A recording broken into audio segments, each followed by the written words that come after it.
Awaken your inner power. The complete guide to an authentic life. Hey you! Yes, you, the one reading this right now. Stop for a second and think. How many times today have you worried about what someone might think of you? How many times have you changed your opinion just to please others? Here's a truth no one tells you. You've become your own worst enemy. You're always putting on a show for an audience that doesn't even really exist. Seeking approval from people who forgot your name 5 minutes after meeting you. Modern life has become a 24-hour show where we never receive applause, but we keep dancing anyway. We post, we talk, we react, we explain ourselves to strangers on the internet who wouldn't cross the street to help us. And in all this confusion, we lose the only thing that truly matters: ourselves. Ancient philosophers had a word for this: attention to the present moment and self-care. But here's the secret: they practiced it in complete silence. Marcus Aurelius, the most powerful man in the Roman Empire, could have commanded the attention of millions. But he chose to write his deepest thoughts in a private diary, never intending to publish.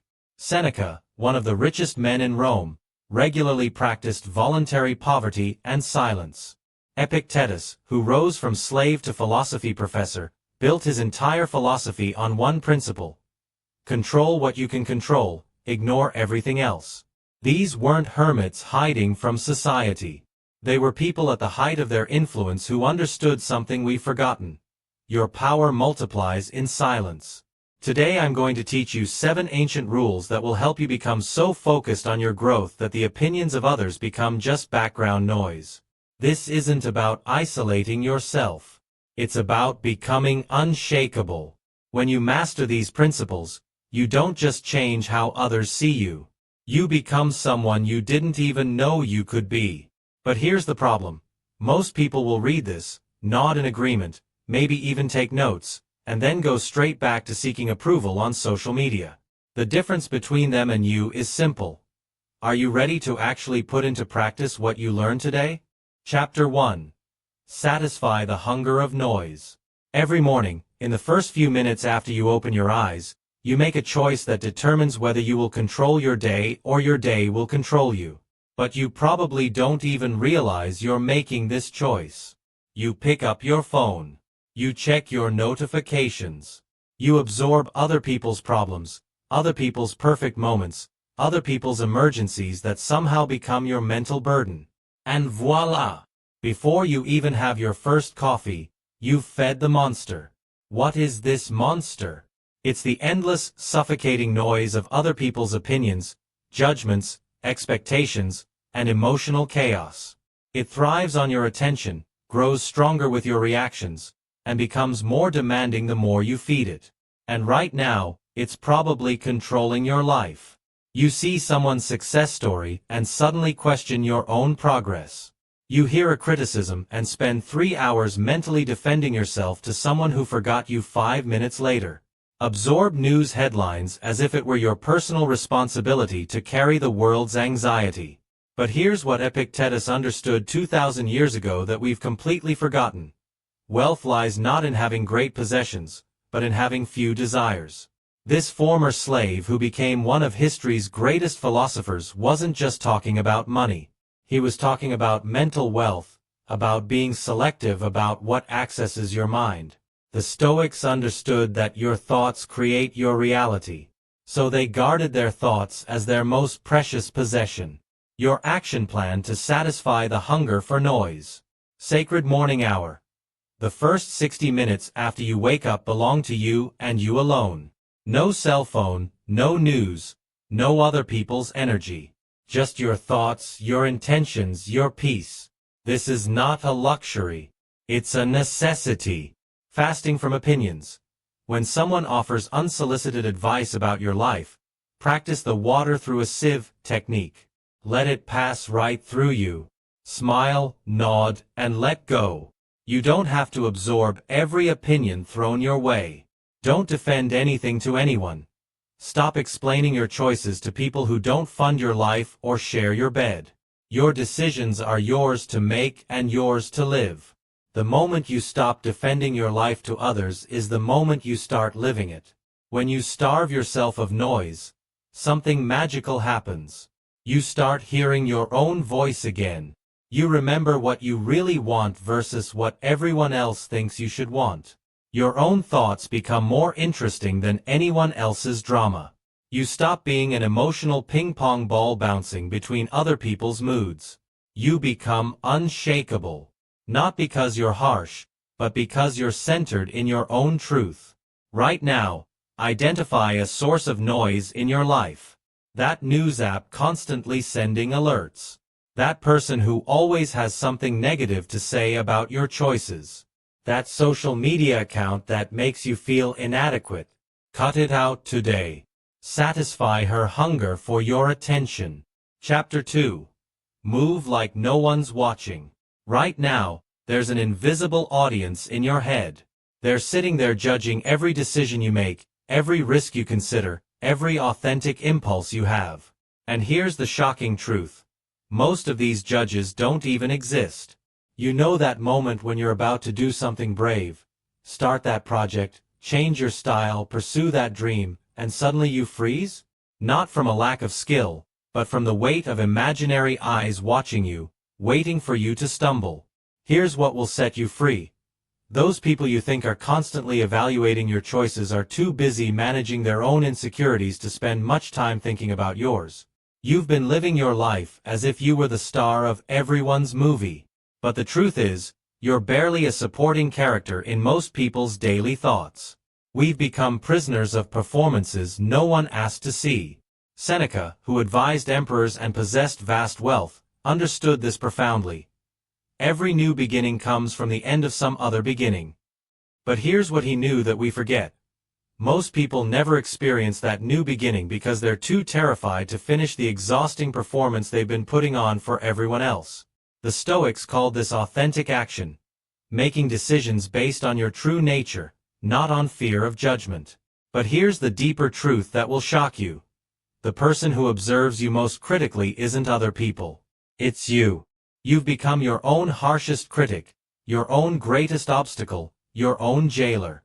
So many voices, so many expectations, so many shoulds, that you can no longer distinguish your authentic desires from borrowed fears. How to break free starting today. Reality test practice. When that voice says, "What will people think?" Ask yourself which specific people, and why do their opinions matter more than my authentic expression? Most of the time, you realize you can't even name these mysterious judges. The authentic action test. Before making any decision, ask, am I doing this from my center, or am I doing this to manage someone else's reaction to my life? If it's the latter, correct course immediately. Start small, build courage. Take that course you've been considering for months. Wear that outfit that makes you feel confident, even if it's not your usual style. Speak up in meetings instead of staying silent.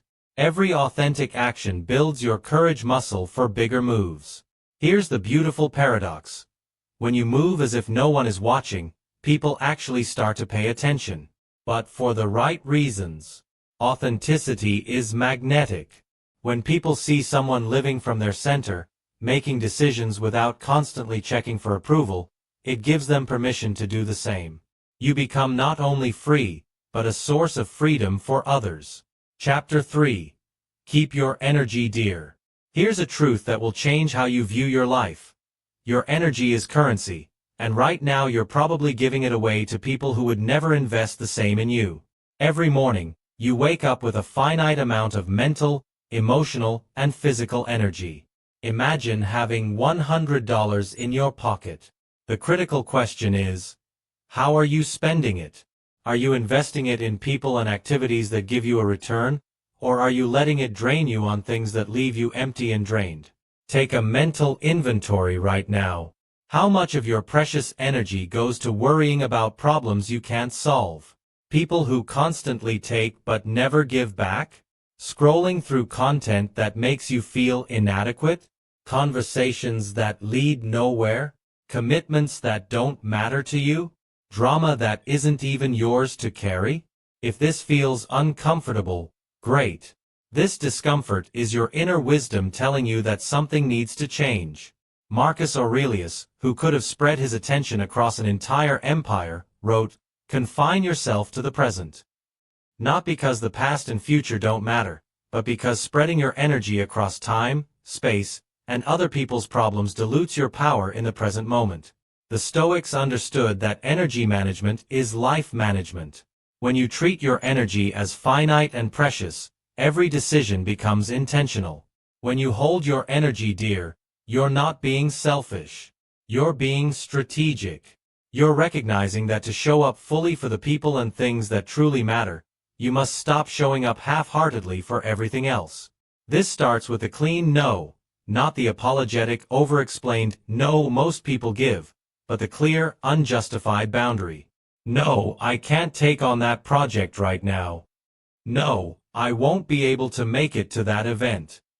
No, I don't want to discuss that topic. Period. No explanation necessary. This is where most people go wrong. They think that keeping your energy expensive means being cold or distant. It's the opposite. When you're selective about where you spend your energy, you can be fully present for what you choose. Instead of being half engaged in 10 conversations, you're fully engaged in 2 meaningful ones. Your energy investment strategy. The value filter. Before committing your energy, ask, will this add genuine value to my life or the lives of people I care about? If the answer isn't a clear yes, it's a no. The motivation check.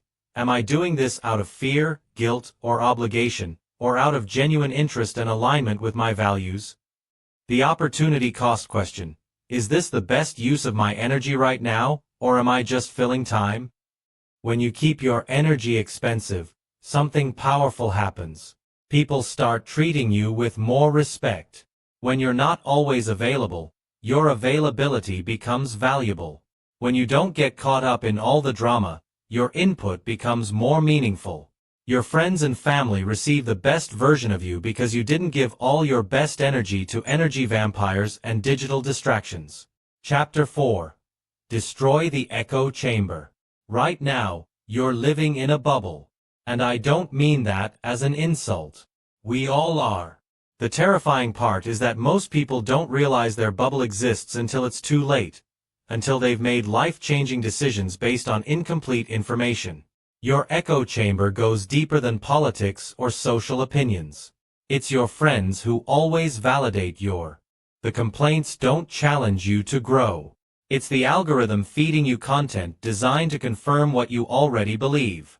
It's a routine so comfortable that you've stopped questioning whether you're actually growing or just staying the same in increasingly sophisticated ways. Here's something that will blow your mind.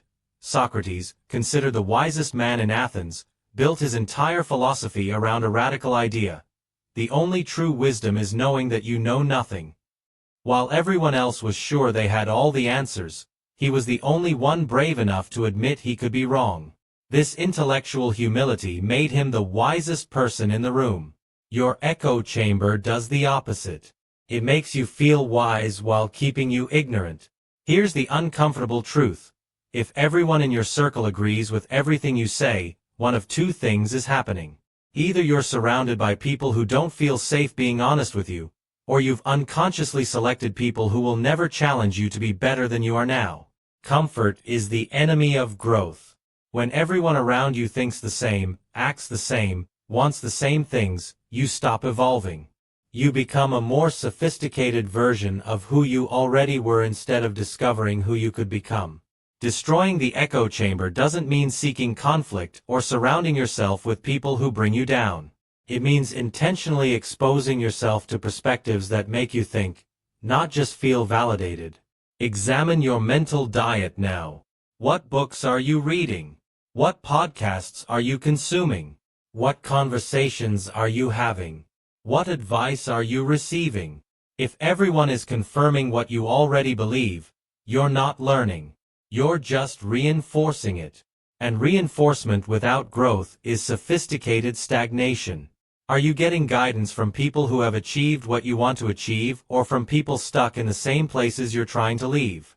The most successful people didn't get there by surrounding themselves with people who thought exactly like them.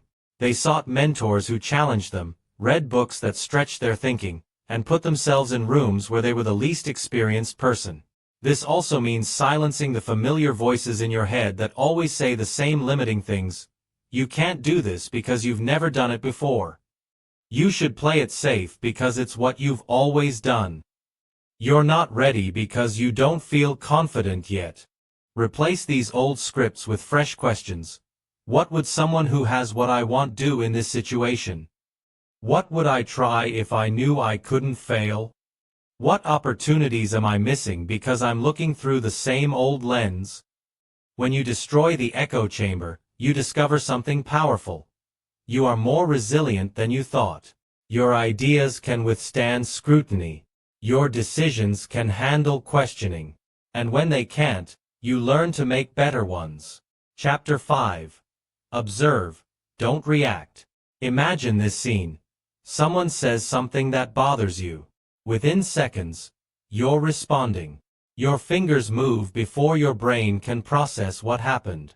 Then, sometimes minutes, sometimes hours, you realize your reaction made everything worse. Sound familiar? We become addicted to reacting. We react to news, social media posts, other people's moods, traffic, the weather, things that happened years ago that we can't change. We turn our lives into an exhausting reaction to everything except our own chosen path. But here's what the Stoics understood and what we've forgotten. Between every stimulus and response, there is a space. In that space lies your power to choose. And that choice, not what happened to you, determines the quality of your life. Epictetus, who knew suffering intimately, taught, it's not what happens to you, but how you react to it that matters. Easy to read. Much harder when someone cuts you off in traffic, when your boss sends that passive-aggressive email, when your friend cancels plans at the last minute. But this is where your real strength is built. Not in the big, dramatic moments, but in the small, daily choices where you choose observation over reaction. Observing instead of reacting doesn't mean being passive. It means being intentional. It means creating space between what happens and what you do about it. It means recognizing that your immediate emotional response is information, not instruction. Think about your last strong reaction to someone's words. Your first instinct was probably to defend, correct, or make them understand your perspective. But what if you had observed? What if you had observed your emotional response with curiosity instead of immediately acting on it? Here's what you would have discovered. The intensity of your reaction probably had more to do with what was already going on inside you than with what they actually said. Maybe you were already stressed, already unsure about that topic. Oh, already frustrated with something else. Their comment was just the match that lit a fire already ready to burn. When you observe instead of react, you begin to see patterns. You always get defensive when people comment on your choices. You get angry when you feel misunderstood, but that anger never helps you feel more understood. The fundamental difference. Response comes from your wisdom. Reaction comes from your wounds. Response considers the bigger picture. Reaction only sees the moment. Response asks, what's most helpful here? Reaction asks, how can I make this stop hurting now? This looks like pausing before sending that message. Taking 3 conscious breaths before responding to criticism. Asking, is this true? And does it matter? Before letting someone else's mood dictate your day. Observing yourself with the same curiosity you would watching a fascinating documentary. When you realize you're being provoked, instead of judging yourself, be curious, interesting. I'm having a strong reaction to this. What is this about? This self-observation puts you back in the driver's seat of your emotional experience. People who seem unshakable aren't those who never experience strong emotions. They're the people who have learned to observe their emotions without being controlled by them. They feel anger, frustration, and hurt, but they don't let these feelings dictate their decisions. Chapter 6. Turn your back on fame. Let me tell you about the most dangerous addiction of our time. It's not something you inject or inhale. It's something you refresh, scroll through, and measure in likes, shares, and comments. It's digital fame, and it's destroying more dreams than any substance ever could. Right now, there are people spending more time creating the perfect post about their goals than actually working toward them. Entrepreneurs who know more about building their personal brands than building their businesses. Artists creating content about their art instead of actually creating art. The saddest part, they don't even realize they've traded the real thing for the performance of the thing. Fame is seductive because it gives you a sense of achievement without requiring actual achievement. You post about your morning routine and receive validation that you're disciplined. You share a motivational quote and feel wise. You document your gym trip and feel fit. But feeling like you're doing something and actually doing something are completely different worlds. The Roman Stoic Seneca warned about this thousands of years ago. It is shameful to tire oneself of investigation when what we seek is excellent. When you're more focused on appearing excellent than becoming excellent, you've completely lost the thread. Here's the brutal truth. Fame is a rigged game. Platforms decide what gets seen. Algorithms decide what gets rewarded. The crowd decides what gets celebrated. You're placing your sense of achievement in the hands of systems and people who don't know your goals, your values, or your definition of success. When you chase fame, you start making decisions based on what will look good instead of what will feel good. You choose exercises that look impressive in photos instead of ones that serve your fitness goals. You take on projects that sound good on your profile instead of ones that develop real skills. You share struggles that make you seem approachable instead of working through struggles that would actually change your life. We've been conditioned to believe that if something isn't documented, it didn't happen. But here's the liberating truth. These undocumented moments are often more valuable than the documented ones. The book you read without posting about it still changed your mind. The discovery you didn't share still transformed you. The growth that happened in silence still counts. Turning your back on fame means reclaiming your own score. It means measuring success by how you feel when your head hits the pillow, not by how many people liked your post that day. It means building skills that matter to you, relationships that fulfill you, and experiences that change you, whether anyone knows about them or not. This doesn't mean you can never share your life or work. It means you share from genuine connection rather than desperate validation. The work comes first, and sharing is secondary. You're building something real and occasionally letting people see it, rather than building a facade and desperately trying to make it seem real. Some of the most successful people you've never heard of turned their backs on fame early. They spent their time building instead of broadcasting, learning instead of lecturing, creating instead of grooming themselves. They made mistakes in private, celebrated victories in private, and appeared in public only when they had the opportunity.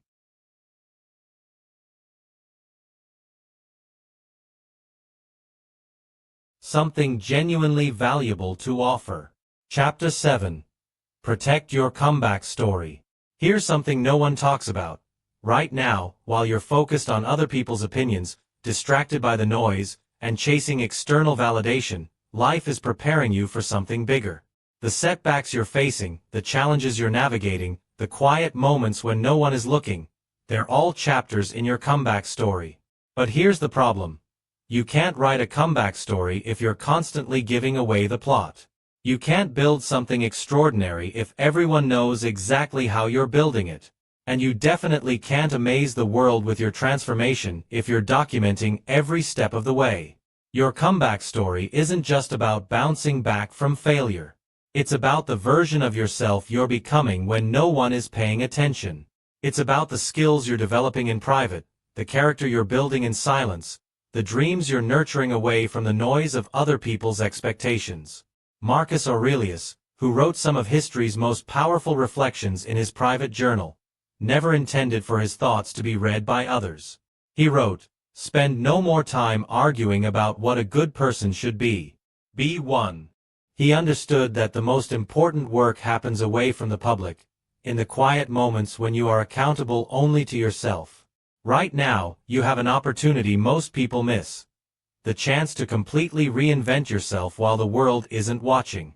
While everyone else is busy performing their lives online, you could actually be building a life worth living.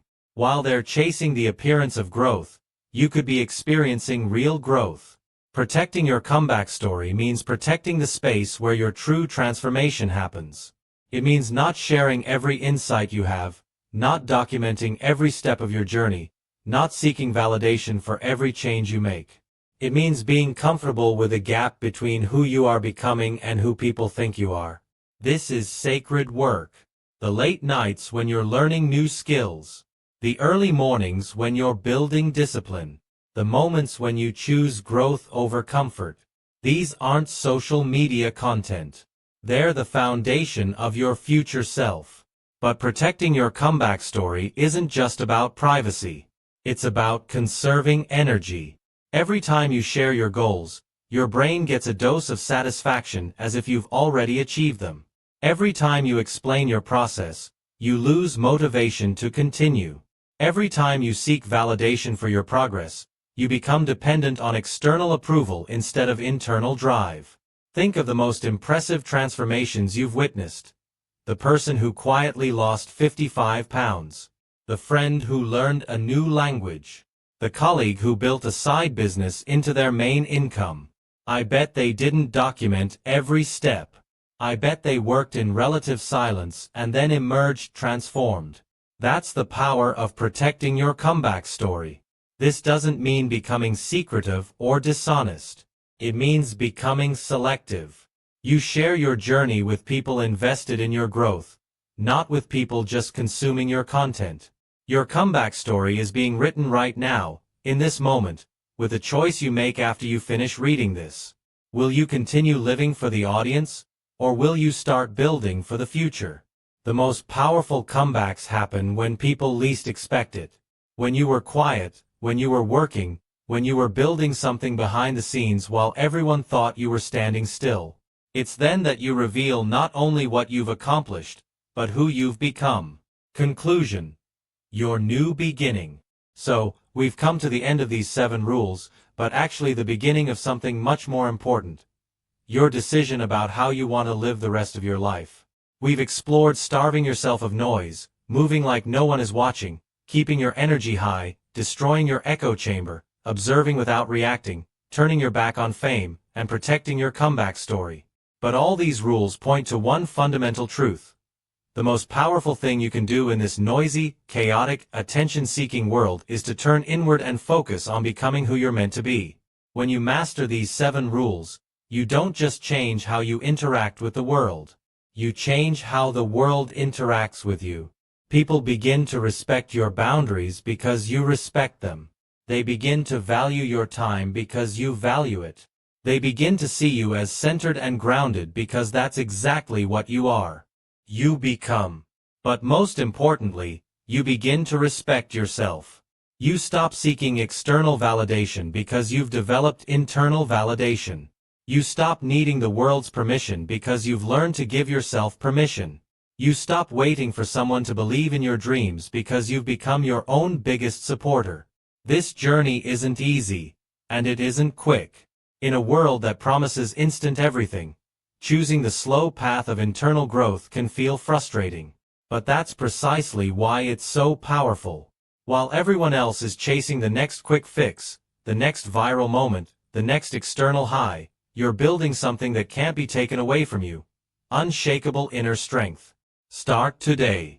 Choose one rule that resonates most with you and start implementing it immediately. Remember, you don't have to wait until Monday, next month, or until you feel ready. You just need to start. The world needs more people who focus on themselves, not out of selfishness, but out of wisdom. Because when you're centered, grounded, and clear about who you are and where you're going, you don't just improve your own life. You become a source of calm and strength for everyone around you. Your journey toward unshakable inner strength begins now. This isn't just the end of a text. It's the beginning of your transformation. Your next action. Choose one of these actions to do today now. Create your sacred morning hour. Reserve the first 60 minutes of the day just for yourself. Identify a no you need to say, Cut off an energy drain. Take a small, authentic action. Something you want to do but have been avoiding for fear of judgment. Seek a different perspective. Read something or talk to someone who thinks differently than you. Practice observing a strong emotion. The next time you feel angry, pause and observe before reacting. Stop documenting a goal. Choose something you want to achieve and work on it in silence for a week. Protect 30 minutes of total silence. No cell phone, no distractions, just you and your thoughts. The difference between those who transform their lives and those who only dream about it is in one word: action. You don't have to be perfect. You don't have to do everything at once. You just have to take the first step. And remember, while everyone else is making noise out there, your true strength is growing in the silence. While everyone else is performing, you are truly transforming. Be patient with yourself. Be kind to yourself. But most of all, be brave enough to start living your own life, not the life others expect you to live. The time is now. Your authentic life is waiting.